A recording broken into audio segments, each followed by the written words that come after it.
Hey, what's up, everybody? Welcome to another edition of All Accounted For. My name is Sureshni Radha, and as always, I'm in the house with Bee from the Faculty of Accounting.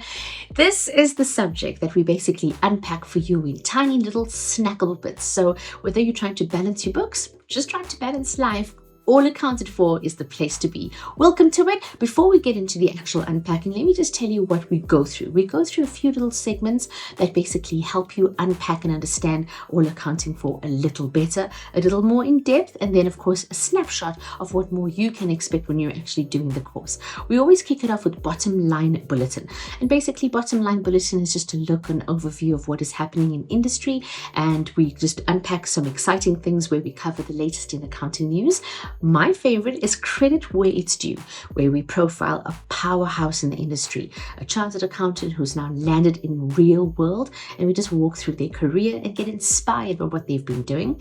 And then of course, Ledger Lowdown. This is more the corporate segment where we evaluate the industry, understand how it works, understand how the money is made, the chink ching, and then of course how it links to your studies. That and all more awaits you on All Accounted For. Welcome. We're kicking off with bottom line bulletin. Now you emphasize different parts. You either pick up an article or something's happened in industry news. This one is really nice. This is a business and tech opinion article about why being smart isn't enough to land a job in South Africa. I think we've always talked about, the kids who are book smarts and those who have an ability to apply themselves from a technical point of view. The article emphasizes that having a high IQ is not sufficient for job success in South Africa. Social and cultural intelligences, your SQ and your CQ, are increasingly important.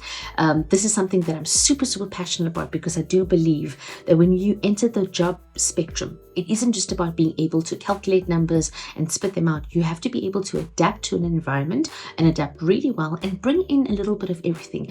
It's so important to understand the cultural intelligence and as well as the social etiquette and being able to read a room. B, can you take us through what the article says? So it says exactly what you've just summarized, right? That gone are the days of just being book smarts. And over recent years, there's been a focus on also emotional intelligence. But they're now saying that's also not enough. You need your social quotient or your social kind of intelligence as well as your cultural intelligence. And I think given just the state of globalization, you're based in the US, for example, and in South Africa, there's just like it's a multicultural country. You need to then be able to kind of work really well with everyone within that space. There's also another one that is called adaptability quotient. So that would measure things such as, are you resilient? Are you flexible? How do you problem solve? Are you proactive in the way that you solve problems? And so all of those things are important. And in fact, people that develop these intelligences are much more able to much more likely rather to succeed than someone who's just, book smart. There's a saying where they say the A students will work for the C students. It's precisely this thing, right? To say that it's not enough that you get your 98% in mathematics, you have to be able to work the room, to just also be able to network, to build rapport with people, and also to get your team to also trust you. And one of the examples that was given in this article, which I liked really a lot, was where they said, for example, if a manager has high IQ and EQ, but lacks the other intelligences, if they lack, for example, the social IQ, they will not be, or rather the social quotient, they will not be able to build trust and rapport. And if they then do not have the cultural intelligence, they also will face challenges being able to work in a multicultural team. And so researchers are now saying that, students or people aiming to get into the working world need to actively work at building these skills because they're essentially the skills of the future. These are important skills to have. And you're much more likely to succeed if you do that. it's like that skill set you don't get given at school. It's something that you learn. And this is why when you look at the school environment, you may have been encouraged to join a sporting team, take part in athletics. Don't forget there's debating. You've got to do this. You've got to go to library. You have to be able to read. You have to be like globally aware. When you're in a friend group, you learn about the friendship circles that you enjoy, and then your teacher mixes you up for projects where you're saying, okay, on this team today, we're going to mix you guys all up. You need to be able to fit and adapt to all sorts of personalities. And I do believe, like for myself, working in the media industry, when I worked in, in the sales department with advertising as a creative group, when it comes to the creatives, and as much as we need the kids who understand the money of it or the numbers of it, you actually have to work together. So now you've got people who are left brain and right brain, and you've got to become this amalgamation, like, okay, we've got to get on, because the numbers and the creativity have to work together. When you are in the media industry, it's robust, it's always active. Please don't go in with the silo mentality. Put your headphones and all you're going to be doing the whole day is just pushing out the numbers and making sure that ledgers balance. Yeah, it's not like that, because they're people who are having real life crisis. They are deadlines. How are you going to react to a manager who's like, I need this now, I need this now, and then a team that's, if we don't have this, we're going to miss the deadline, which means the client's not going to have this, and we're going to lose the deal. So to have that ability and to pull in all of these different subsets and these skill sets are so important. So I encourage you to get into it, to have an open mind and be flexible. That I feel is a differentiator. B helps us profile incredible chartered accountants in this particular segment that is called Credit Where It's Due.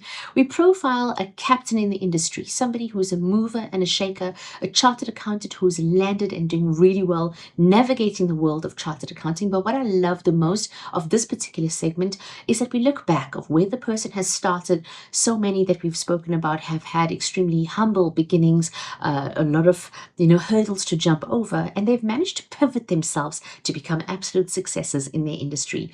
Sharne Damons is no different to one of them. She is a captain in the industry. She is a chartered accountant who is currently the finance lead at the South African and Sub-Saharan Africa subsidiary of Oregon, which is a multinational women's health company that is headquartered in the US. B, what can we tell or what can we say about Sharne's journey and how she's managed to make this big move as an industry key player? So Sharne grew up in the Cape Flats, and her family of six actually lived in a one-room windy house at the back of their grandmother's house. And later on, they were able to move to a modest two-bedroom extension.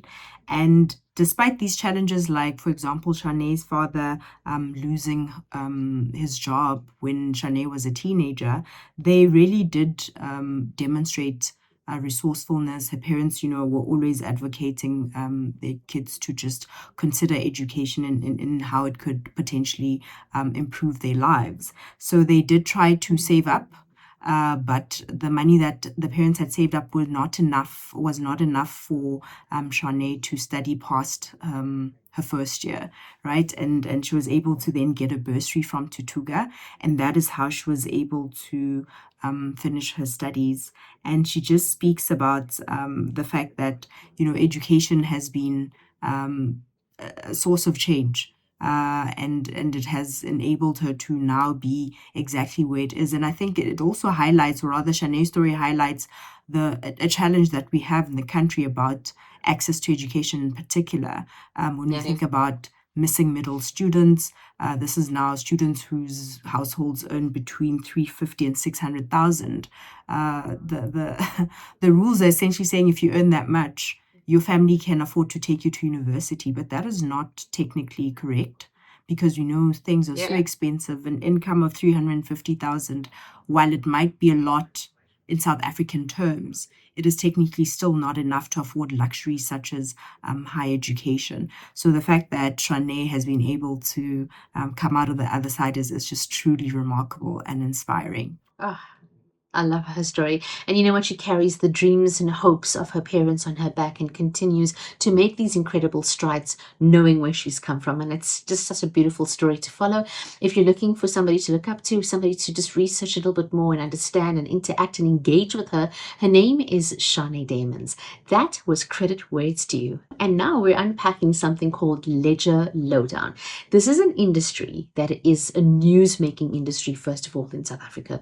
You would have heard so many stories. It's also one of our most important exports. I think Africa is known for so many things, but one of the things we're just so important for is our diamond, when it comes to our platinum, and of course our gold. If you come from Johannesburg, you live in the city of gold. You have a long and exceptional mining history and a legacy. So we're looking at the mining industry, and if we think about how much it contributes, apparently approximately 8% to South Africa's GDP, the gross domestic product.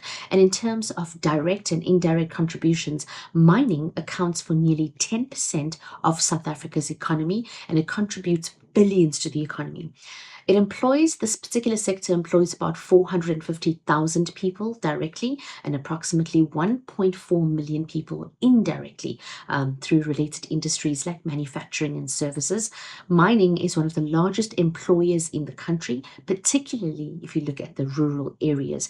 Now, for me, mining is personally passionate because my husband is involved in mining, and when we talk about how it employs people around, it's a global thing as well, because a lot of the mines interact with global organizations. Either we are sourcing pumps or cyclones or valves from all around the world, or we're using our local man-made products. So it is such an exciting industry. Let's get into Ledger Lowdown. B, what else do we know about mining? So I think you've summed it up well, just in terms of size. It is quite impressive. We are the largest producer of platinum, accounting for about 70% of the world, the global supply, which is pretty impressive. Wow. And also one of the top producers of things such as gold, diamonds, chromium, iron ore, and coal. And if we also look at also the reserves that we have as a country, we have the largest reserve of platinum group metals, or PGMs, and we also have about 95% of Africa's coal reserves. So reserves means resources that are essentially extractable. So they're still in the ground, but we can still pull them up. So that's really impressive. And also we exporting of minerals makes up about 30% of our total exports. And we export to countries such as China, India, and Japan, amongst others. So it is a very important sector. I love this sector.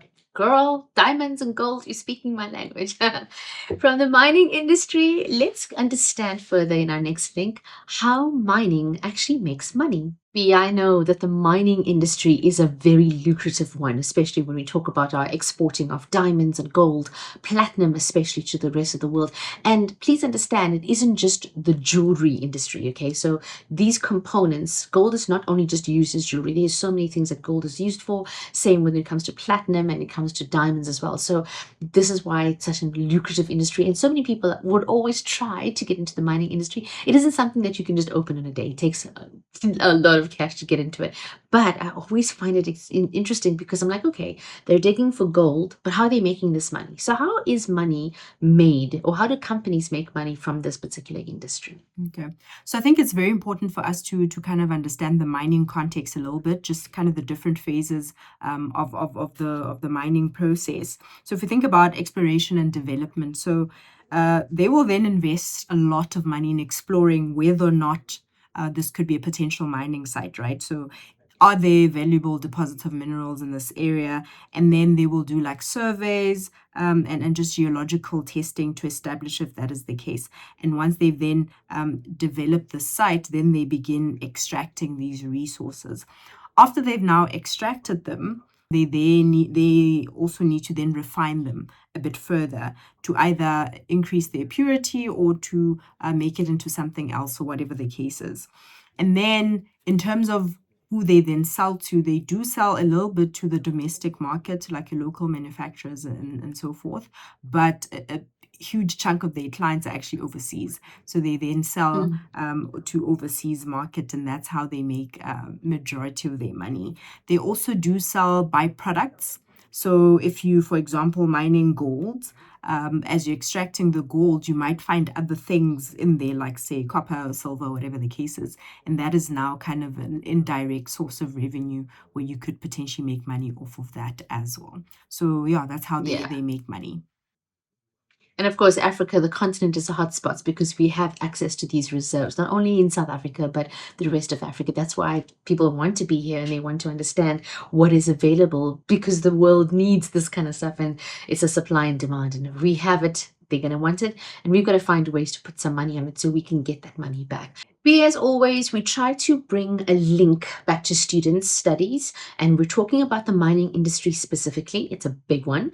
But what IFRS standards apply to the mining sector? So you have IFRS 6, which is a mining specific standard, and it's currently considered too complex for the university environment. So students will not know or would not have covered this as part of their studies. But I think it's such an interesting standard because it speaks to how to then account for those costs as you're busy exploring and evaluating your mineral resources, right?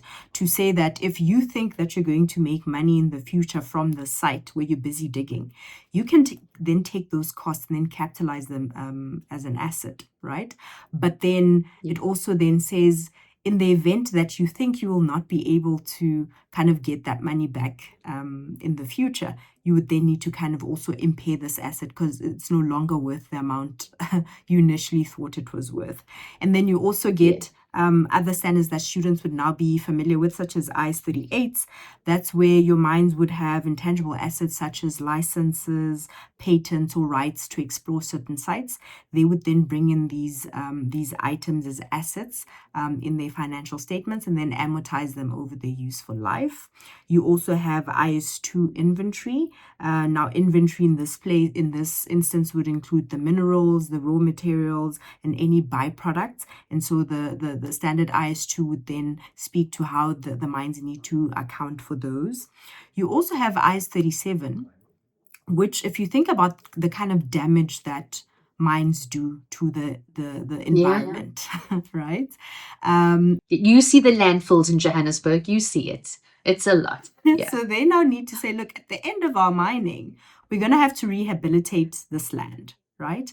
And we think this is how much it's going to cost us to decommission, to just fix this environment. And we already can kind of tell how much it's going to cost in 20 years' time. So we're going to raise a provision now already to say we think this is how much it's going to cost us to actually repair the environment at that point in time. And so they then need to constantly evaluate whether or not these provisions are still sufficient as and when time goes. You also have IFRS 15, which is revenue. We've spoken about it, but I think one thing that I wanted to highlight here is that if you think about a mine, right, they sell to specific customers. So they will have like a long-term contract where you are now selling to this company over a space of a couple of months or even a couple of years. And so the question then becomes, when do you recognize revenue? And so IFRS 15 would then kind of dictate how you would recognize revenue over such a long-term sale. Then you also have something called a bill and hold sale, otherwise referred to as a holding certificate sale, where the mine essentially says, look, Sureshni, you want to buy this dirt, or I'm going to sell you this dirt that is parked in my lot for, say, 200 million US dollars, right? And then just by virtue of the fact that that sale is a bill and hold, that means that the mine can now already on day one, when that document is out, when that certificate is out, say, we have actually sold $200 million worth. And as you can appreciate, it's very controversial because now the question becomes, yeah, but you can always manipulate that. You can now just have all of these certificates with you and be like, actually, we've sold all of this dirt for this much, but then this dirt is still kind of in your lot. And so the IFRS 15 also does deal with how to account for sales such as those. And then if you also think about the fact that a lot of the sales have to do with exports, right? The question then becomes, when should a mine recognize this revenue? Is it once you bring your trucks to the site and then I load it for you? Is it once it gets to the harbor? Is it once it's on a boat? Is it once it gets to China? So all of those considerations would need to be looked at. And this would depend on the Incoterms of the sale. So was it free on board? Was it FCA? Was it CIF? And whatever the case is. And then as you read this contract, that would determine when this revenue would need to be recognized. And I think the last standard that I just want to speak on is IFRS 9. If you think about just the pricing of minerals, right, it's dependent on commodity prices that are based on global standards. And so you now need to hedge yourself as a company, say, what is going to happen if the price of copper, for example, drops below a certain desirable point? So they would now hedge themselves against that. And the way you account for those financial instruments would be dealt with under IFRS 9. Wow, this is a very complicated industry, but a very fascinating one. And there are so many amazing aspects to the spectrum. So when you're getting through IFRS and you're linking this to studies, I think you're going to find it fascinating and super interesting. So myself and Bea are always chatting about, learning accounting. And she says to me, because it seems like you're getting quite interested, I might end up studying accounting. I'm going to, because the key takeaway so far with you, or just looking at all accounting for, is we're looking at different sectors. We've tackled, the airline industry. We looked at the banking sector. Heck, we even looked at Sheen Queens, and then we looked at the private healthcare sector. These are all things of life. When you are students, when you're watching the news and you suddenly hear about Mattel, or you hear about, the big mining companies, ArcelorMittal, all these names, it's going to make so much sense to you when you hear about the JSC, or how gold is trading today. What is the rand doing against the dollar? These things have great impacts to what you're studying, and I hope you take a lot away from it, because I certainly am. I'm already thinking about patents, how I would understand this from an accounting perspective. But Bea, let's go further into it and deep dive a bit more. Management accounting, strategy, and finance. When we look at the mining industry, let's talk over like cost allocation and control, capital budgeting, using some big words here, but various analysis. Take me through it. Okay, cool. So I think we did speak about earlier the fact that it requires such a high capital investment to go into mining, right? And Yeah. so when you're then looking at those costs, how much it's going to cost to go into exploration and extraction and processing and all of those things, you need to then be able to control those costs, right? And to be able to then allocate them to kind of the different areas, because also depending on which phase you belong to, is it still development, is it exploration, is it production and processing, whatever, you would then need to be able to allocate those costs properly to whichever kind of area they belong to. And if you also think about all of this money that you're now spending, right, on this project, how do you know that you're going to generate sufficient returns over time? How do you know that it's going to be worth your while as a mine? And this is where the concepts of capital budgeting then come in. So the students would know about your NPV, net present value, internal rate of return, as well as payback period. These are all used to evaluate these potential projects, to say which one, or should we actually be exploring this project or not.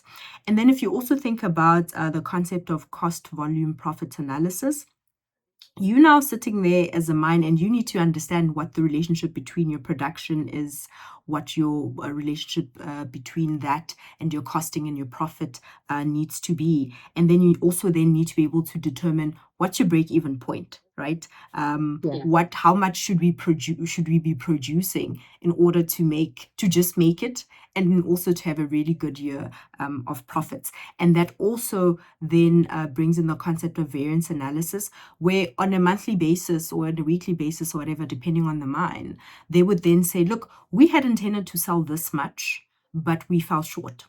What was the reason? Was it maybe rainy season and we couldn't kind of load our dry dirt for sale? Or did we have machine breakdowns, so we were not able to produce as much material as we normally do? But just being able to keep those costs or those variances in line and monitor them, so that at the end of the year, you're not sitting with such a major loss.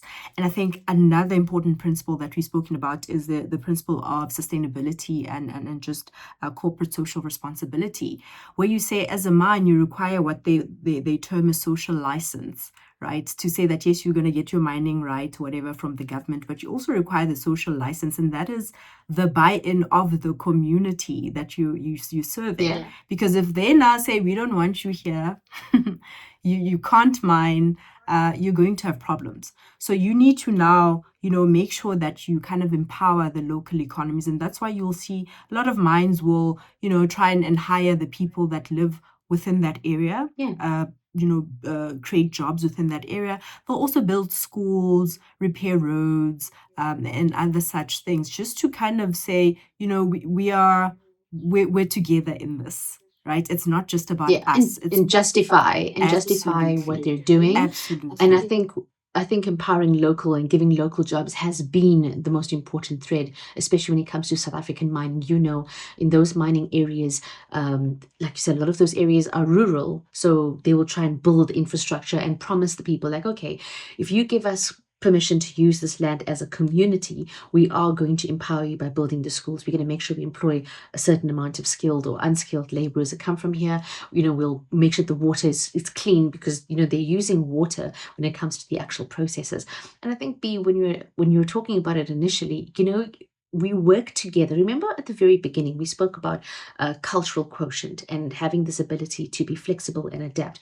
That is when the game comes into play when you look at an industry like mining, because it isn't just about, okay, we're going to make money out of this. You're going to first of all understand what the global target is, because in the mining industry they have a target, because you've got international sponsors or you've got big sponsors. They're going to say, okay, every month we need to make 14 million. How do we get to 14 million? And if locally there's going to be things like protest action, there's going to be weather that affects us, the fact that there's been too much rain or now suddenly we're getting snow, those environmental things work it. And then we also spoke about the geological impact. When it comes to making money in a mine, yes, you want to make money. Yes, there's going to be an output of billions. But then what if you haven't checked the reserves? Now you opened up this piece of land and this pit that you thought was looking very promising. And then lo and behold, within a year, it's gone. There's nothing more. So it's not an industry. It has to be so viable. It has to be it's a long-term thing. You don't just open a mine like you open up a tiny little pop-up shop, So yeah. So that's why when we speak from the very beginning about bottom line bulletin and how all of these things it pulls all of these different factors. It is really such a fascinating topic. I'm so excited about it. Next up, we talk big money, we talk taxation and the responsibilities around taxation. Okay, so the mines have their very own section in the Income Tax Act, Section 15, which basically speaks about the fact that mines can then deduct capital expenditure. And if you look at Section 36 in particular, it even says it speaks about an accelerated deduction. So it says that they can essentially deduct those costs when they incur them. And this is very different from other kind of industries that we've spoken about. Or maybe if I can make by means of an example, if you now a business and you buy a car, right? And SARS says, actually, a car needs to be depreciated over 4 years. So that means that over 4 years, you're going to get that deduction.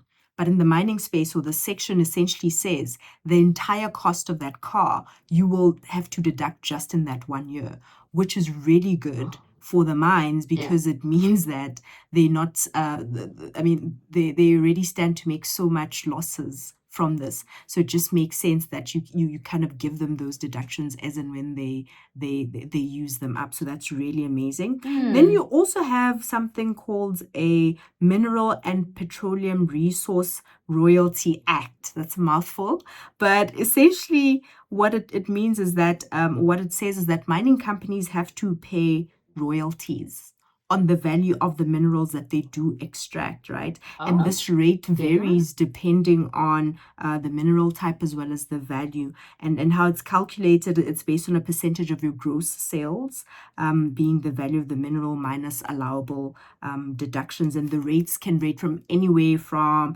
0.5% to about 7% of the value of those minerals that's extracted. So it's kind of a way for kind of the government or the country to kind of get back from what the mining companies are doing. How interesting. And I didn't think that royalties apply to mining. I always, when I hear royalties, I hear music and I think of the Yes. music industry and the ownership rights of songs and Taylor Swift. That's what I think. So this is pretty cool.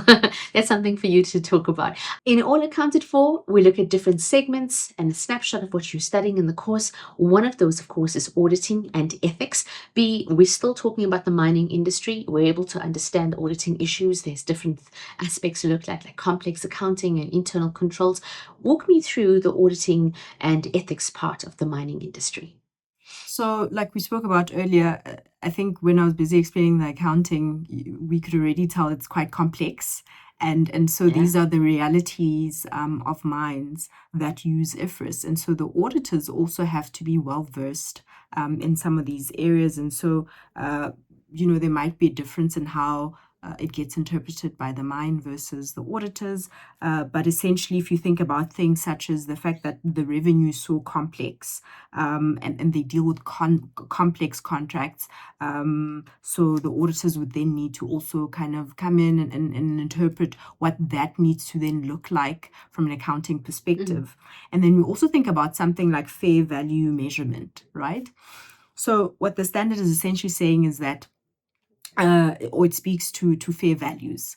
And now, if you think about the fair value of commodities, what does that kind of look like? So, what is the true fair value of something like that? Or if you think about, say the machinery or things like that, what is the true fair value of something that you can't really buy at a normal store? How do you go about determining the true value of something like that? And just an example of this is Harmony Gold. In the year ended June 2023, they actually got a qualified audit opinion. And the qualification was based on the fact that their assets were not valued properly, right? And it also pertained to the fact that the provision of environmental rehabilitation that we spoke about earlier was not done properly, or it was not accurate in a way. So yeah, those are kind of the issues that that auditors have to almost dig deep and check when they're doing audits within mines. And just also when it comes to internal controls, if you think about just how complex and how big some of these mining operations are, if they maybe have like different kind of areas within the country, what usually happens is that there's usually a breakdown in controls. So the people that are in head office are more likely to follow the rules compared to other people that are in some remote town somewhere. So there's a breakdown in controls. Then that is one area that auditors actually do look at, right? To say what internal controls exist. Do they actually work? Are they being followed? Do they actually work as designed? Or should we then be alerting management to the fact that no, something needs to happen here? And then if you also think about just also the compliance space, they have so many pieces of legislation that they need to comply with. And so the auditors also then need to come in and also look at that, to say, are you complying with the Mine Health and Safety Act? Are you complying with that other act, with the royalties that we spoke about just now, amongst other things? So auditors play a very, very important role in that area. Yeah, it's almost like you have to have a forensic mind when you go into this industry because you're looking at so many aspects. And let's talk also about environmental safety and regulations, because I do know that is a crux and a core pillar when it comes to mining, because we discussed open pit mining and that style of mining, and obviously going deep down, there are people's lives that are underground, and there's machinery and the earth, it affects the people around the community. And we've had a few incidences where unfortunately people have lost lives due to mining incidents, and this is a big risk. This isn't just about, we need to get the gold. There are people involved. So yes, it's why it's so important to look at all of the regulations, and if a mine is meeting those specific targets and doing the right thing, always being socially responsible is the bigger picture. B, we're about to wrap up, and one of the last pillars we look at, of course, is the ethical issues. We just touched a bit on safety and labor practices. You also have some real life examples. Let's walk through it. Ethics. Cool. So you were speaking earlier about just the safety and all of that, and I think that's such an important pillar when we just look at how hazardous mining is. Like it's people's lives there.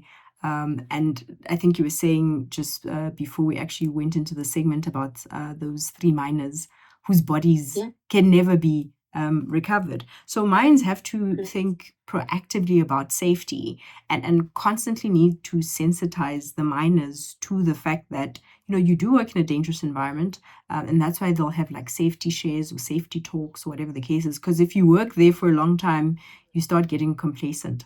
So essentially what this act is saying is that the responsibility to sensitize these people is on you. And if people die on your land or on your mine, you will have to account for that. So they also kind of are very proactive about how they approach this.